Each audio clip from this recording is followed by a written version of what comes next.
हाँ sir.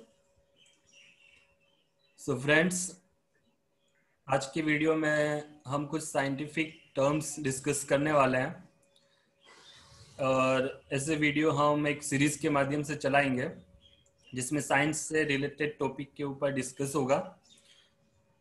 And हमारे साथ एक साइंटिफिक पर्सन रहेंगे जो करंट रिसर्च में इन्वॉल्व हैं।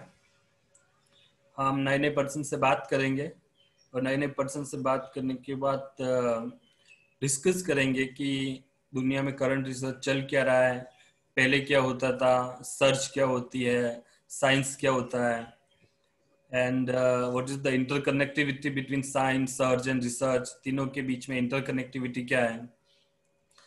इसी पर्पज से आज हमारे साथ हैं doctor Abhishek Chandra, who is currently working as research associate in Central University of Gujarat, and he has published more than 10 papers and he has written many articles.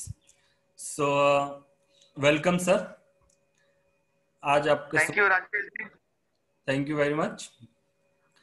तो sir, let's start.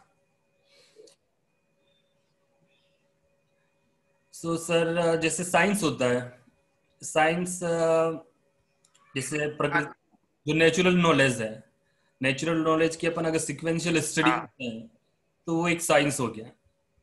Hmm, then फिर हाँ। Search. Search में क्या होता है, जैसे अपने पास if we don't have any literature और अपन कुछ अचीव करते हैं, कुछ फाइंडिंग बिल्कुल। अपनी, और अपने पास कोई लिटरेचर नहीं होता है। जैसे फॉर हम्म, एग्जांपल आर्यभट्ट था, when he discovered zero, that time there was no literature available, कोई लिटरेचर अवेलेबल नहीं था। बट जीरो उसने सर्च, अपन कहेंगे कि जीरो का उसने एक सर्च किया। लेकिन आजकल की जो रिसर्च है, आजकल की रिसर्च में क्या, पहले अपने पास वी हैव ऑलरेडी लिटरेचर, अपने पास लिटरेचर होता है, देन अपन उसको कुछ तोड़ मरोड़ के या मॉडिफाई करके कुछ नए आउटकम निकालते, न्यू आउटकम्स निकालते। सो आप इसके बारे में क्या कहना चाहोगे कि साइंस, सर्च और रिसर्च, कुछ आपका। राकेश जी, देखिए कि साइंस ऐसा चीज है जो कि हमारे आसपास हम जो भी देखते हैं वो साइंस है। कुछ भी देखें, उसके ऊपर हम क्या सोचते हैं, उस सोच के ऊपर डिपेंड करेगा कि सर्च क्या होगा और रिसर्च क्या होगा। एग्जैक्टली। सर्च और रिसर्च अगर आप देखें, दोनों एक दूसरे से इंटरलिंक्ड है। एग्जैक्टली। सर्च मतलब खोजना और रिसर्च मतलब वापस से खोजना। पुनः मतलब खोजना, कोई राइट राइट। चीज नेचर में है, हाँ, उसको उसको हम कैसे वापस खोज सकते हैं और मैनकाइंड के बेनिफिट के लिए उसका उपयोग में ला सकते हैं उसको। तो यहाँ पर एक बहुत अच्छा एग्जाम्पल है कि साइंस, सर्च और रिसर्च पे आपने अच्छा बोला कि रिसर्च पहले, आज से 200-300 साल पहले एक्चुअली आप साइंस देखेंगे तो तब साइंस प्रोग्रेसिव था। मतलब प्रोग्रेस कर रहा था इन द सेंस हर चीज नए आ रहे थे, नए लॉज आ रहे थे, नए प्रिंसिपल्स आ रहे थे। तो जो फंडामेंटल्स थे साइंस के, वो कोई भी क्षेत्र के हो, physics, chemistry, maths, biology, zoology, archaeology, ये सारे उस समय स्टार्ट हो रहे थे। तो वो अच्छा। सारे फंडामेंटल्स डेवलप कर रहे थे। जैसे एक बिल्डिंग है, तो आज तो हमारे पास बना बनाया बिल्डिंग है, लेकिन साइंस क्या है, 200-300 साल से पहले वो जो पिलर्स थे, जो सीमेंट था, जो रेत था, जो ईंटें थे, इन चीजों से क्या हुआ, आपका एक स्ट्रक्चर बना जो हमारे पास है, जिसको हम साइंस कहते हैं।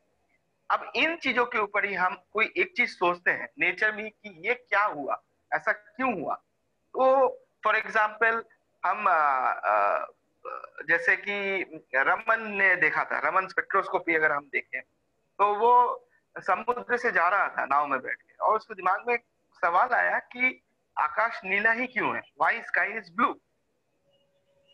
ठीक है। यस। तो वो एक सर्च का ऑप्शन था, मतलब उसके दिमाग में एक सर्च, एक प्रश्न आया कि आसमान नीला क्यों है। तो उसके ऊपर रिसर्च करना था उसको कि वो नीला क्यों है। क्यों रिसर्च? क्योंकि आसमान नीला ही होता है। तो इसी के लिए उसके ऊपर उसने क्या किया, रिसर्च किया। लेकिन उस दौर में वो सारी चीजें एग्जिस्ट नहीं करती थी, बहुत सारे प्रिंसिपल्स एग्जिस्ट नहीं करता था। तो रमन ने क्या किया, अपना एक नया डोमेन बनाया जिसको आज हम कहते हैं रमन स्पेक्ट्रोस्कोपी। तो उसी हिसाब से अगर हम देखें साइंस में आज, तो रिसर्च में स्पेक्ट्रोस्कोपी एक बहुत बड़ा डोमेन खुल गया है, जिसके ऊपर आपने आज सही बोला कि उसके उसी चीज को हम आगे पीछे करके और बेटरमेंट के लिए हम कैसे यूज कर सकते हैं। जैसे कि अगर रमन स्पेक्ट्रोस्कोपी नहीं होता, वो सिर्फ इतना ही देखा कि वाई स्काई इज ब्लू, और इसके पीछे जो उसने स्पेक्ट्रोस्कोपी इन्वेंट किया, उसके बेसिस पे आज सैटेलाइट के साथ हम कनेक्ट कर सकते हैं।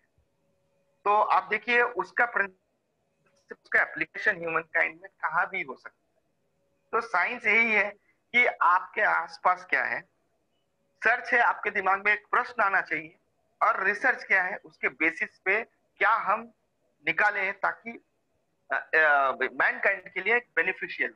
मेरे हिसाब से साइंस, सर्च और रिसर्च यही है।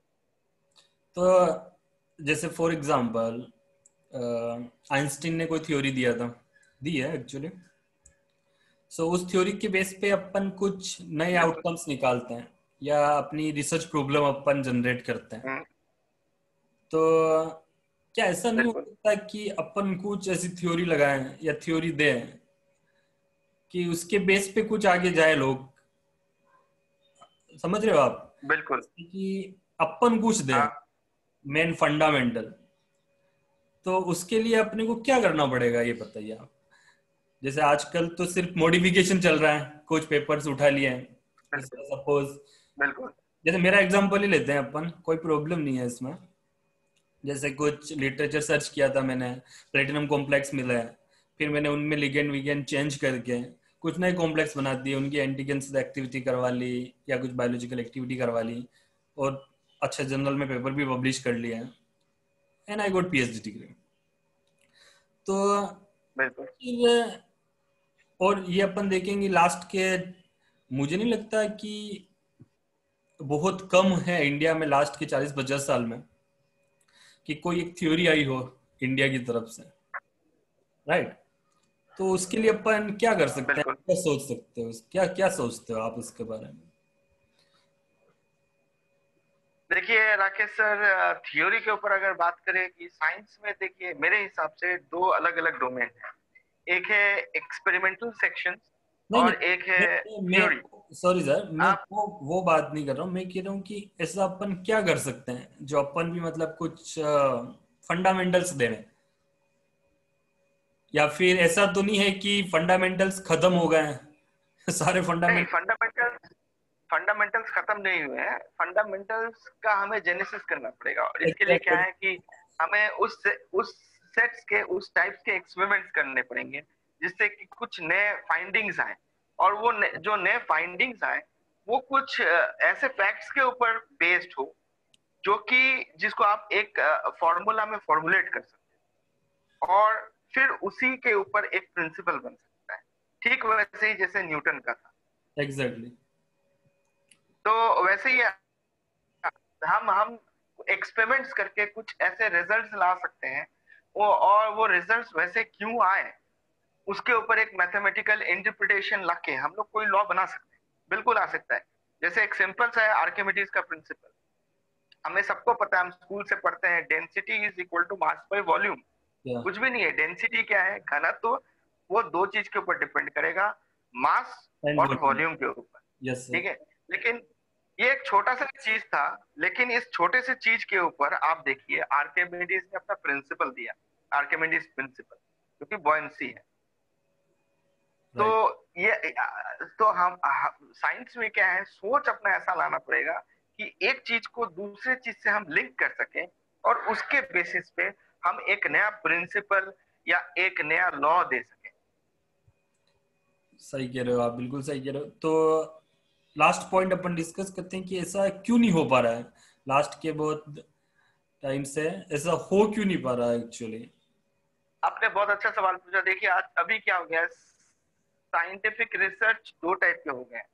कि मैक्सिमम लोग, मैंने जो देखा है कि पीएचडी जो कर रहे हैं वो बस डिग्री के लिए कर रहे हैं, कि उनको कहीं जॉब करना है तो उसके लिए एक एलिजिबिलिटी क्राइटेरिया है या उनके फिर लिए। पोस्ट डॉक तो करना बस, है? हाँ बस एलिजिबिलिटी का। पोस्ट डॉक तो चलिए वो करते हैं जो कि जिनको और भी रिसर्च में इंटरेस्ट हो, और सबको तो नहीं मिलता है पोस्ट डॉक, जो कि हाईली टैलेंटेड है उनको ही मिल सकता है। लेकिन अगर आप पीएचडी का बात कर रहे हैं स्पेसिफिकली साइंस में, तो मैक्सिमम लोग क्या करते हैं कि बस कैसे कैसे करके पीएचडी कर लेते हैं, इधर उधर पब्लिश कर लेते हैं। और पब्लिशिंग में भी अभी तो इतने सारे लोग आ गए हैं कि आप पैसे देके पब्लिश कर सकते हो, दूसरा लोग आपका पेपर लिख सकता है। तो उससे क्या है कि पीएचडी का जो क्वालिटी है वो घटते जा रहा है। मेरे हिसाब से पीएचडी बस उनको ही करना चाहिए जिनको की साइंस का बात कर रहा हूँ, because I am a student of science. तो मुझे लगता है पीएचडी उन लोगों को ही करना चाहिए जिनको पीएचडी को लेकर पैशन हो, कोई चीज करने के लिए पैशन हो। कि मैंने आज हाथ में ये पेन उठाया है, ठीक है, ये पेन सिलिंड्रिकली क्यों बनता है, ये पेन ट्राइंगल साइज का भी बन सकता था, but why the shape of pen is mostly cylindrical. तो उसके दिमाग में एक हमेशा क्वेश्चन होना चाहिए, कोई भी चीज वो देखे तो उसके दिमाग में क्वेश्चन आना चाहिए कि ऐसा क्यों है, तब वो उसके ऊपर सर्च करे कि हाँ ये ऐसा इसलिए है। हम जितने भी फ्रूट्स देखते हैं, आप जैसे मेरे पास एप्पल है, देखिए आप, ये एप्पल क्या है, राउंड शेप का है। मेरे पास ये मौसम्बी है, ये भी देखिए राउंड शेप का है। आप लेमन देखिए, राउंड शेप का है। तो ऐसा क्या है कि जितने भी फ्रूट्स हैं, most I think 90% of the fruits and fruits specially are spherical in shape, ठीक है। तो हमारे दिमाग में ऐसा क्वेश्चन आना चाहिए कि ऐसा क्यों है। तो पीएचडी भी ऐसा ही है, अगर आप सोच ला सकते हैं, सर्च कर सकते हैं और अपना एक प्रिंसिपल जनरेट कर सकते हैं, तभी हमें पीएचडी करना चाहिए। और आज के दिन में ऐसा बहुत ही कम है जो कि लोग इन चीजों पे महत्व डालते हैं। बस यही हो गया कि डिग्री लाना है, अच्छे पेपर पब्लिश करने हैं, बस कैसे कि जो एग्जिस्ट कर रहा है उसी के ऊपर कुछ हम चेंज कर देते हैं, केमिकल कंपाउंड ये सारे चेंज करके फिर वही एक मोनोटोनस डोमेन हो गया है और कुछ नहीं। जैसे एक मूवी है, मूवी बन रहे हैं, बस मूवी बन रहे हैं, चल रहे आ रहे, लोग देख रहे हैं, कमा के चला जा रहा है। लेकिन कुछ कुछ एक मूवी होते हैं जो ऑस्कर्स में जाते हैं, जीतते हैं, क्यों, उनमें कुछ अलग होता है।